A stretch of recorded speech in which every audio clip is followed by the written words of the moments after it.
Today, when we think about photography, we usually imagine creativity, self-expression, or documenting reality. But what interests me is how invisible systems increasingly shape those ideas before we even press the shutter. By 2050, digital photography may no longer primarily reflect what humans want to see.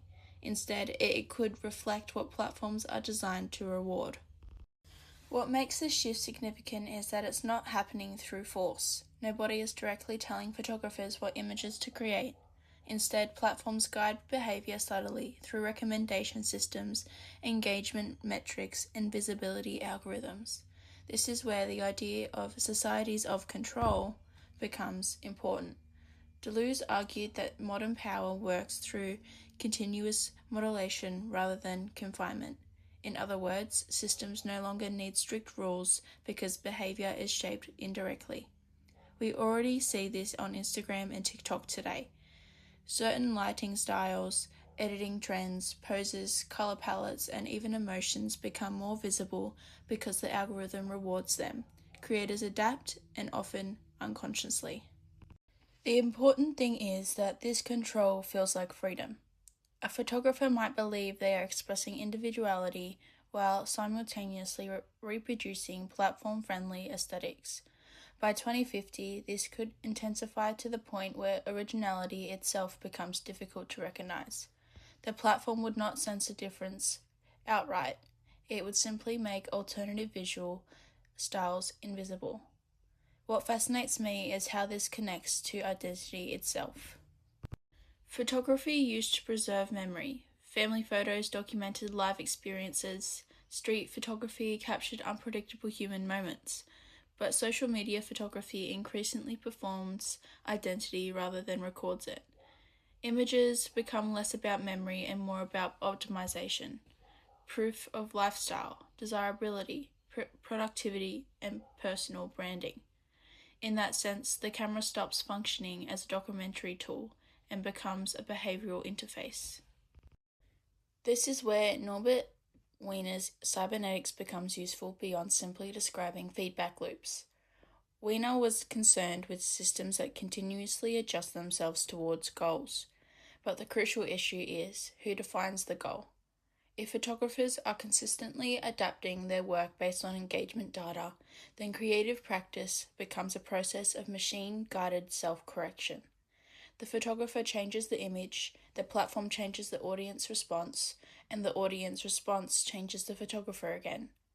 Over time, this creates a recursive cycle where human creativity becomes increasingly synchronized with algorithmic logic. And this raises a deeper question.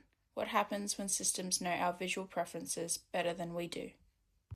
AI image generation is already beginning to predict which compositions, colors, and subjects people are likely to engage with.